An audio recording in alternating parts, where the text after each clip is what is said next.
The government has released UFO files, 162 documents, Apollo mission photos, an FBI memo from 1966, a blurry shape that might be a flare, and Tim Burchett, a congressman who claims what he's heard in classified briefings would set the world on fire, posted on X the day the files dropped and said, the first drop will be big, but in comparison to what's coming, it will be a drop in the bucket. Then he exclaimed, holy crap is coming. So the man who's seen the real files looked at what we got and said, y'all better hang on to something. Here's why that matters to you right now. The mainstream didn't react. Your coworkers didn't text you about it. It didn't break through because what we got is dismissible. Old Apollo photos with dots, a 1960s FBI memo, things that could be anything. Real disclosure won't look like a document drop on a government website. When it happens, the phones won't stop ringing. Your grandma will call you to ask you if everything is okay.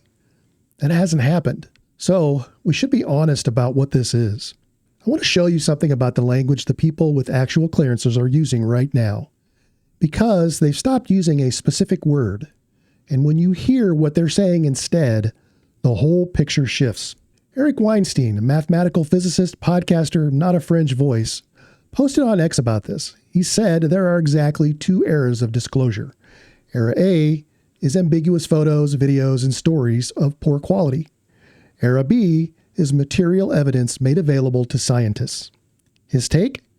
Real disclosure hasn't started. Era A can be dragged on forever. Era B might move like lightning.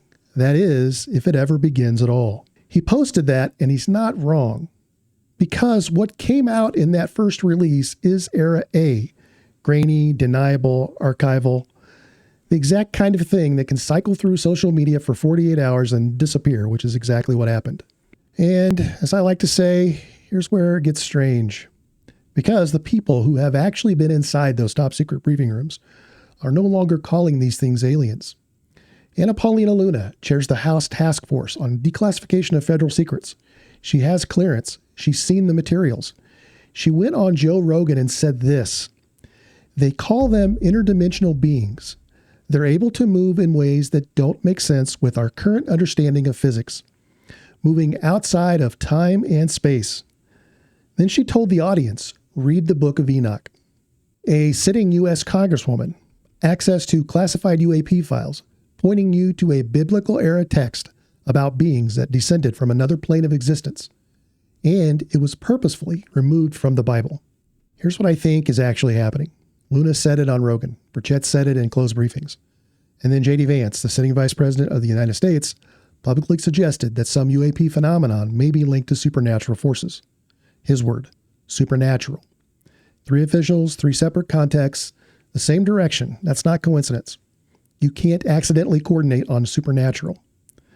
That convergence is either the most remarkable linguistic accident in the history of government communication, or it's deliberate. Language chosen to move you somewhere specific before the door opens. Aliens points to a star map. Non-human intelligence is broader.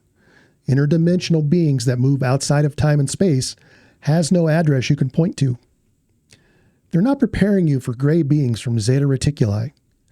Whatever the category is, it doesn't have a name yet. And I think they're building it in public, one careful word at a time. Weinstein is right. Era A can run forever. They can keep releasing Apollo photos and 1960 memos and let the algorithm burn through them. Burchett says, holy crap is coming. I believe him. I just think holy crap might not mean what most people are picturing when they imagine disclosure. Probably not a press conference. Probably not a spacecraft on the White House lawn. Maybe it looks more like the ground shifting under everything. Every framework, every cosmology, every religion at once. That's why the masses haven't reacted, because they haven't been told anything real yet. When that changes, you'll know. We all will know. If you want to keep up with this story and others, subscribe. I'm going to follow this to the end, wherever that takes us. And if you think you know what holy crap actually refers to, drop it in the comments. I'll see you again soon.